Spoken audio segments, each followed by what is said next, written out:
Evangelho de Jesus Cristo, segundo escreveu Lucas, capítulo 22, versículos 39 em diante, diz-nos a palavra do Senhor.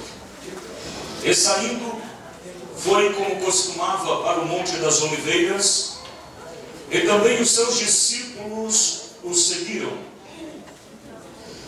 E quando chegou àquele lugar, disse-lhes: orai, para que não entreis em tentação. E apartou-se deles cerca de um tiro de pedra, e pondo-se de joelhos, orava, dizendo: Pai, se queres, passa de mim este cálice. Todavia não se faça a minha vontade, mas a tua. E apareceu-lhe um anjo do céu, que o confortava, ou que o fortalecia. E posto em agonia, orava mais intensamente. E o seu suor tornou-se como grandes gotas de sangue que corriam até ao chão. Podeis fechar as vossas Bíblias. Meus amados, quando nós lemos este texto, nos comove muito esse estado do nosso mestre.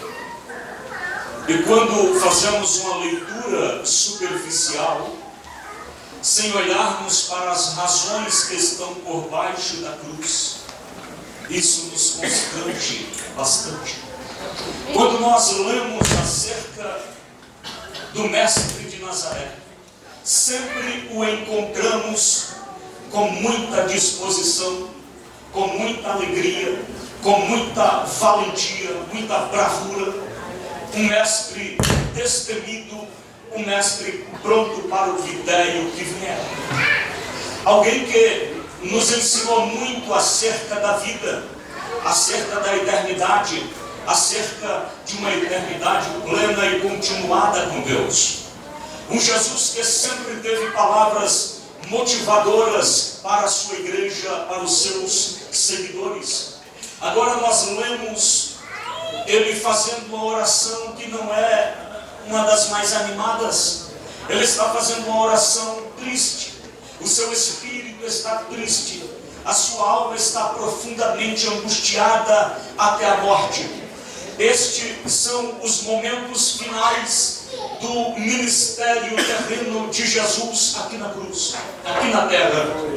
E nesses momentos finais, Jesus está passando por grande desafio. Jesus está vivendo um momento crucial. Jesus está partindo para momentos finais, aqueles que garantem a oportunidade de nós estarmos aqui nesta noite de uma forma legítima, de uma forma legal. Jesus garante a nossa vitória, o nosso triunfo. Mas é nesse momento em que ele sai para orar, mesmo sendo acompanhado por seus discípulos. Esses discípulos não têm condição espiritual de estarem vigiando com ele, de estarem orando com ele, porque é momento das trevas, são momentos finais, são momentos das trevas, momentos em que as trevas se levantaram para impedir a vitória do reino de Deus, para impedir a vitória da igreja de Deus, para impedir que as profecias bíblicas começassem a se cumprir de forma terminante naquele momento. Jesus então se retira um pouco mais adiante e ali vai orar. Ele ora por 3 vezes, ao que parece ele demora ou ele investe 3 horas de intimidade, 3 horas de oração e de clamores ao Senhor. E conforme nós notamos neste texto sagrado, por todas as vezes em que Jesus sai para orar, os discípulos não têm condição de estarem acordados, não têm condição de estarem orando também, não têm condição de oferecer nenhum suporte espiritual e na intercessão ao nosso Salvador. Eles estão dormindo. Eles não conseguem ficar acordados. E Jesus questiona-lhes dizendo: nenhuma hora vocês conseguem orar, nenhuma hora vocês conseguem ficar acordados ou vigiando comigo. Vamos orar. O espírito na verdade está pronto, mas a carne é fraca. Então vamos orar, vamos vigiar, vamos investir tempo diante do altar do Senhor. Mas os discípulos não conseguem acompanhar as instruções do nosso Salvador. Então o autor bíblico descreve-nos estes momentos de intimidade do nosso Salvador com o Pai. Ao curvar-se na presença do Senhor, não sei se de face no chão ou qual posição o mestre de Nazaré está orando neste momento, mas a sua oração é insistente. Ele diz assim: meu Pai, passe de mim este cálice sem que eu o beba, todavia não seja feita a minha vontade, mas a tua. Jesus não está determinando, Jesus não está colocando o Pai na parede, Jesus não está dizendo: faça isso ou não cumprirei o propósito a que vim, mas Ele está humildemente implorando, dizendo: se for possível, passa de mim este cálice sem que eu o beba.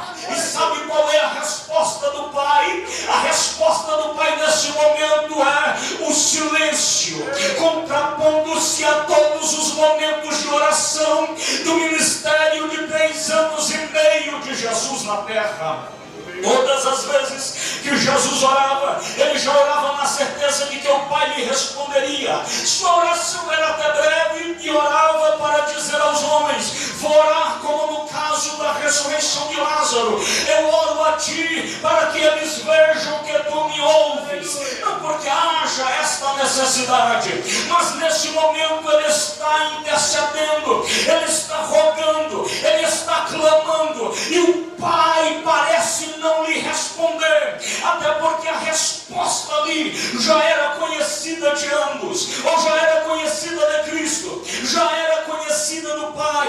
Era para este momento que ele estava ali. Então ele continua, e por 3 horas ele sofre, ele se angustia, e para a conclusão desse momento, o autor diz assim: e ele se angustiou tão profundamente, e declara dizendo: a minha alma está profundamente angustiada até a morte. Parece que Jesus sofre momentaneamente de uma depressão profunda.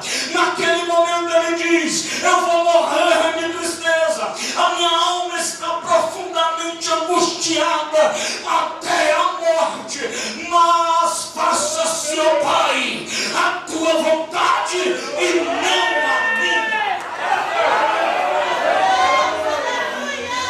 O que nós lemos neste texto não é algo natural. Alguém estar tão triste a ponto dos seus poros começarem a derramar sangue no lugar de suor. Nós lemos que o seu suor se transforma em algo como grandes gotas de sangue.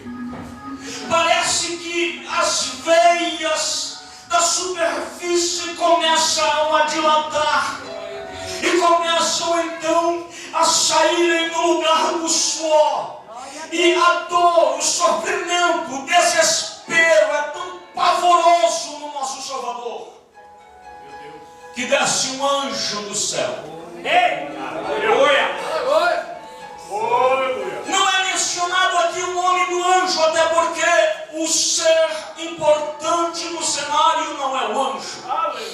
Mas desce um anjo e vem, não sei se com um ensino, secando o sangue da sua pele, certamente lhe afagando e dizendo: não desista.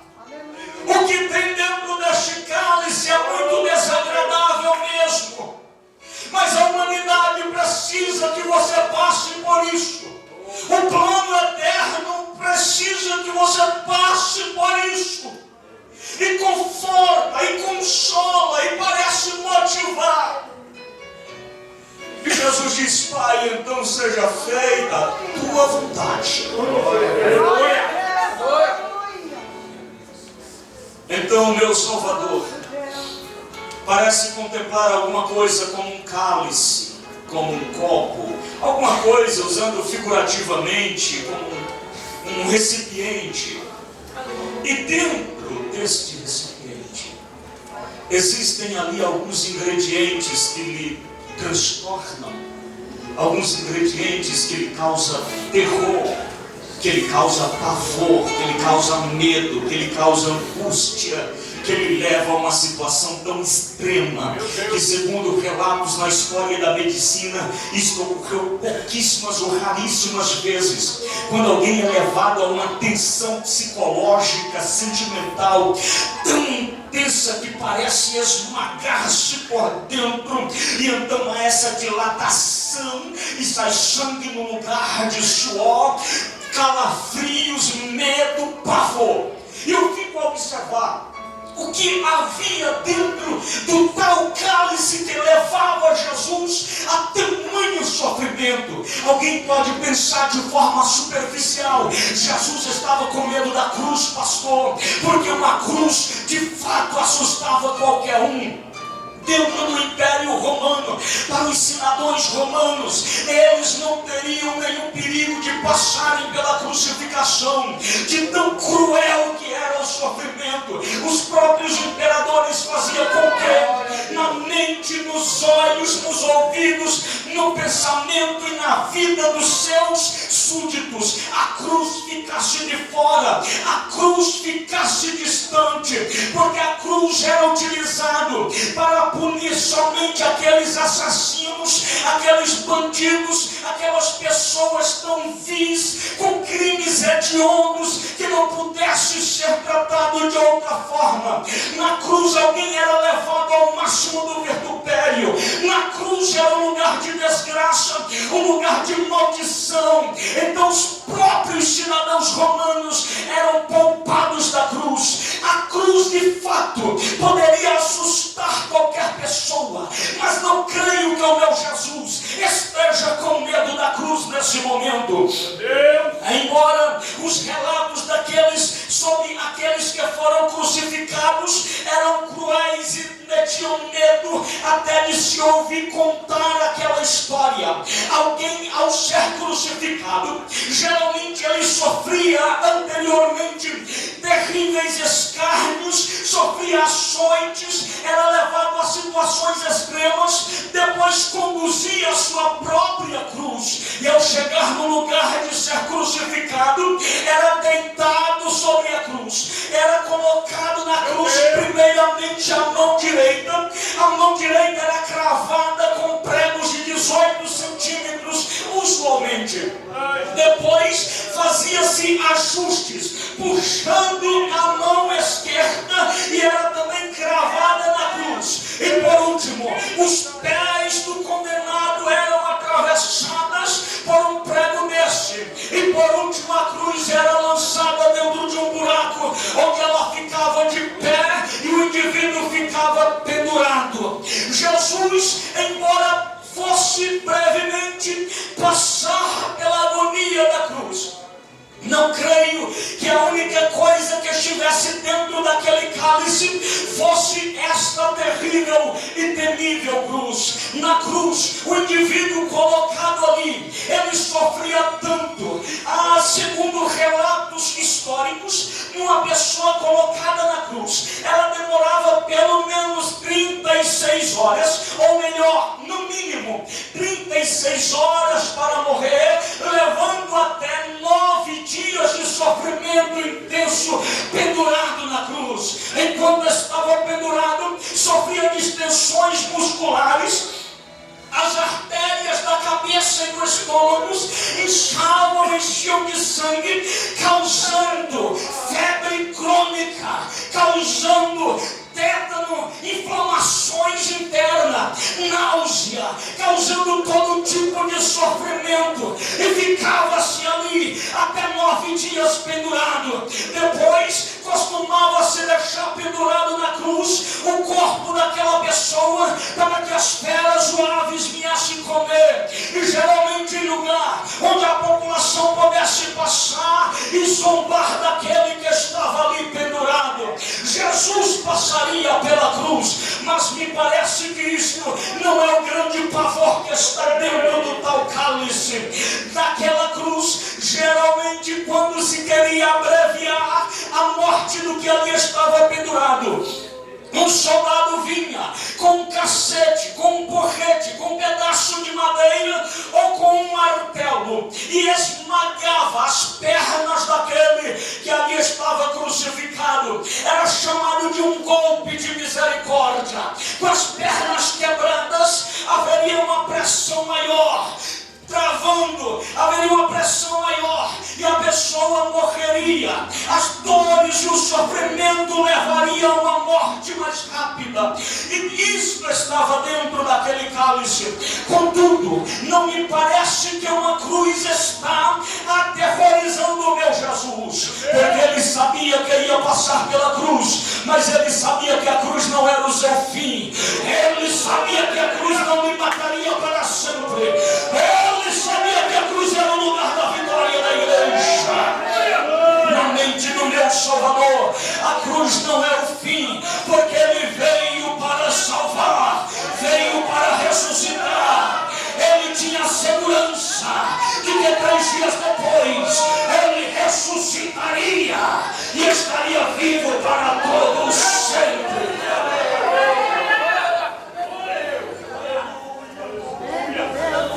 Nós lemos na história da igreja em que muitos dos seguidores de Jesus passaram pela cruz e passaram com uma certa facilidade.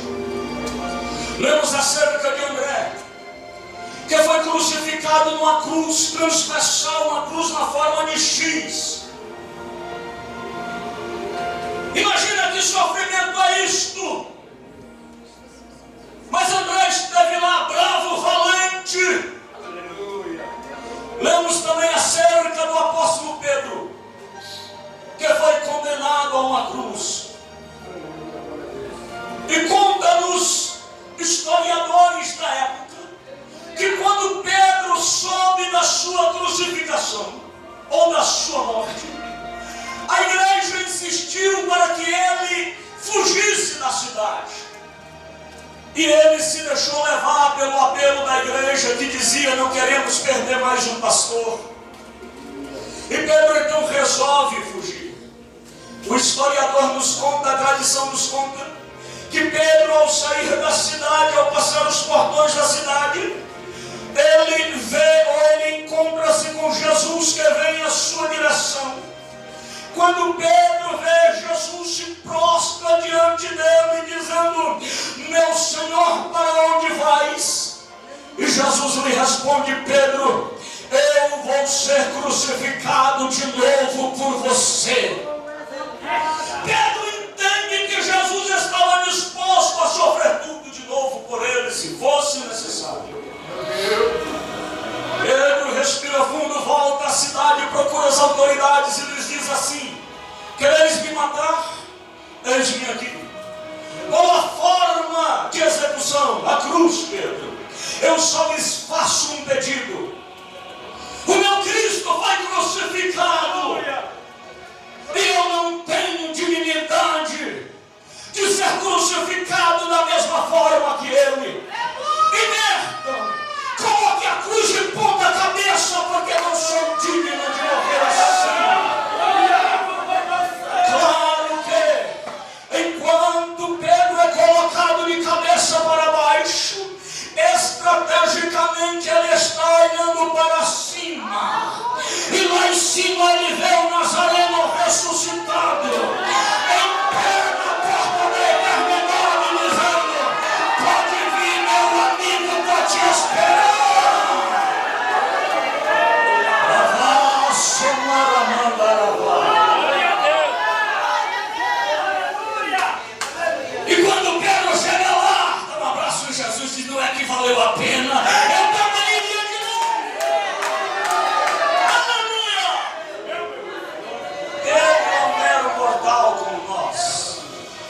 bancar a cruz, mesmo sabendo que não ressuscitaria para esta vida, contudo estaria vivo para sempre. Aleluia! Glória a Deus!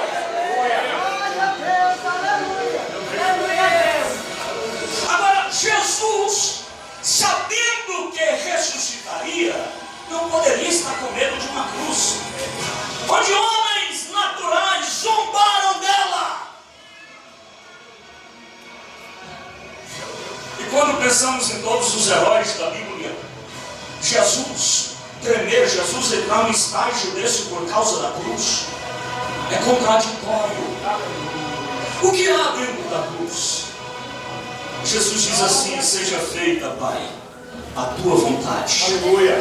e não a minha. Aleluia! E aí começa. Aí o cálice começa a ser revelado. A partir daquele instante, Jesus é abandonado. Aleluia. O abandono é um dos ingredientes do tal cálice. Meu Deus! Jesus diz: Pai, eu preciso tomar pela igreja. Não vou tomar. Meu Deus, aleluia! Pai, eu preciso tomar. É pela irmã Antônia? Então vou tomar. É pela irmã Francisca? Então eu vou tomar.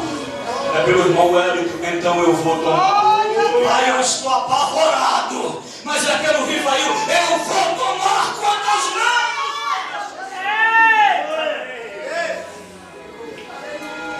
E ao tomar, um dos primeiros ingredientes que aparecem e que se sobressaem, Jesus é abandonado.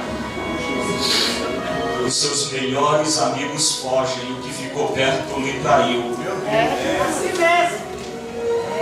lhe negou, lhe desprezou, Essa lhe desconjurou, maneira! dizendo: eu não conheço ele. Ao tomar o cálice, manifesta-se ingredientes como abandonos, mas não se preocupe, Jesus tomou, fez assim, Aleluia! e agora ele pode olhar para você e dizer assim: não se preocupa não, Graças a no Deus! dia que te abandonarem, eu sei o que é isso, eu passei por isso, eu estou com você, jamais te abandonarei, ainda que uma mãe abandone o filho que amamenta. Ao tomar o cálice, Jesus encontra um ingrediente chamado Aleluia! oração. Meu Deus, aleluia! E ele tomou para dizer assim: não liga não, Exaltado, aleluia! quando te traírem, eu te entendo, fui traído também. Glória a Deus! Mas tem uma coisa: Aleluia! jamais poderás dizer: o Senhor me traiu, porque Ele é o fiel amigo. Que ainda que todos te traiam, todos te abandonem, jamais Ele te abandonará, jamais te trairá. É um amigo fiel.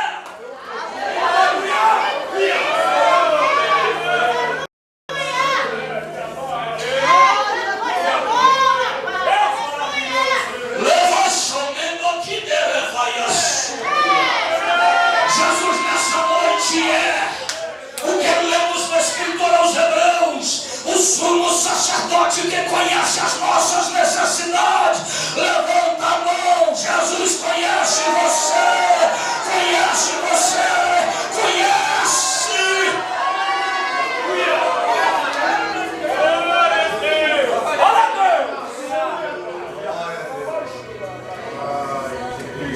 Acredito nisso, aleluia!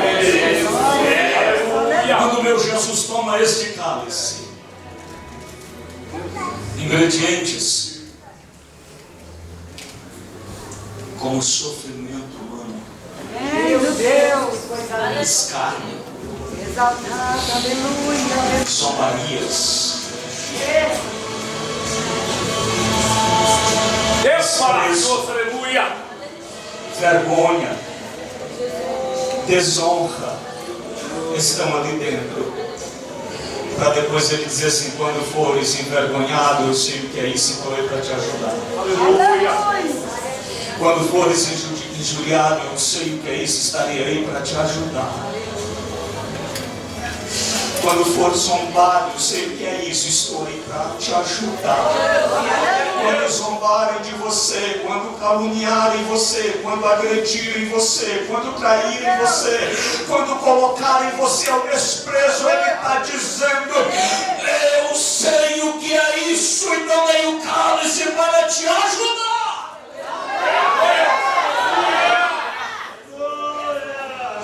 Mas ao tomar este cálice, o que mais assombra Jesus é que toda a maldade do homem está dentro dele. Meu Deus! Essa rua é essa, meu pai? Toda a maldade do ser humano está dentro dele. Toda a perversidade humana está dentro dele. Toda a distorção do caráter humano está dentro dele. Você não entendeu?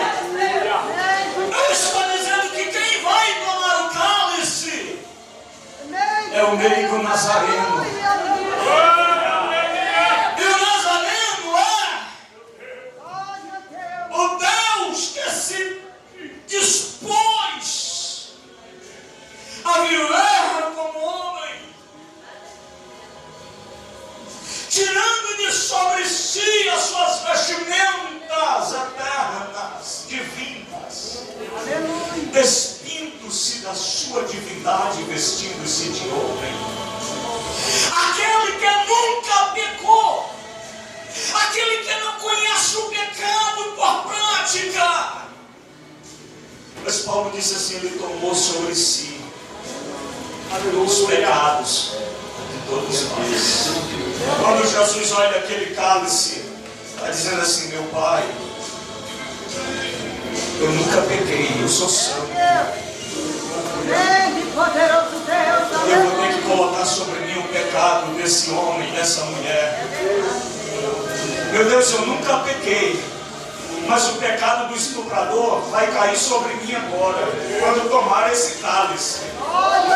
Meu Pai, eu nunca pequei, mas o pecado dos traidores vai recair sobre mim agora, porque eu vou tomar o cálice. Meu Pai, eu nunca pequei, mas o pecado dos assassinos vai recair sobre mim, porque eu vou tomar o cálice. Meu Pai, eu nunca pequei, mas o pecado dos religiosos hipócritas vai cair sobre mim, você contaminado por ele.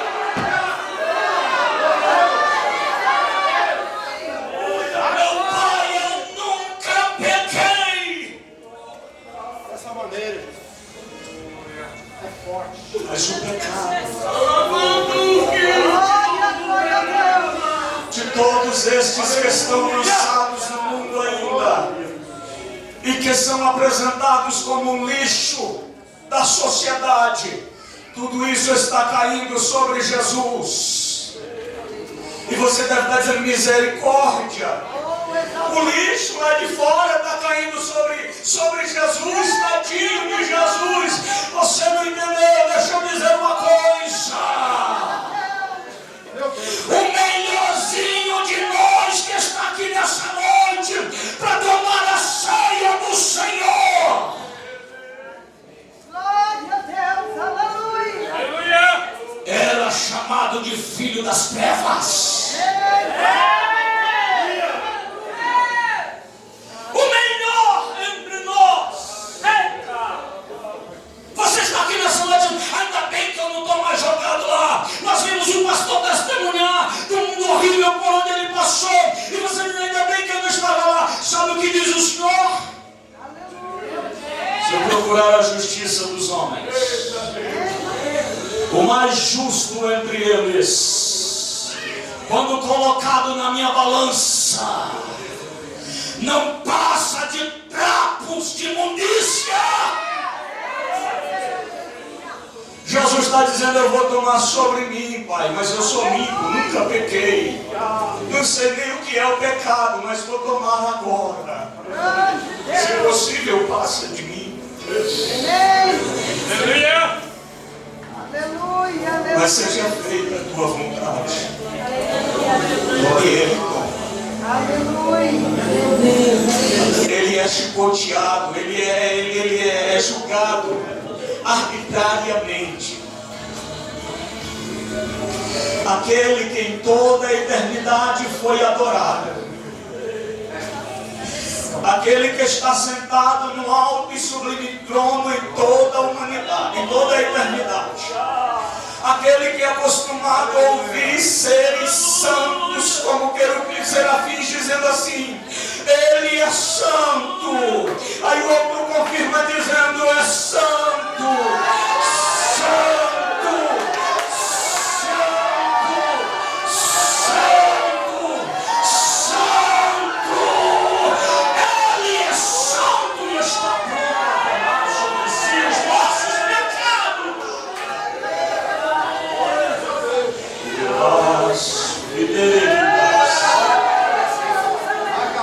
Aquele que criou miríades e miríades de seres para lhe adorar. Quando nós nos apresentamos, nós impressionamos muito a Deus. A gente canta dizendo: meu Deus, como eu canto bem. O Senhor diz: canta nada.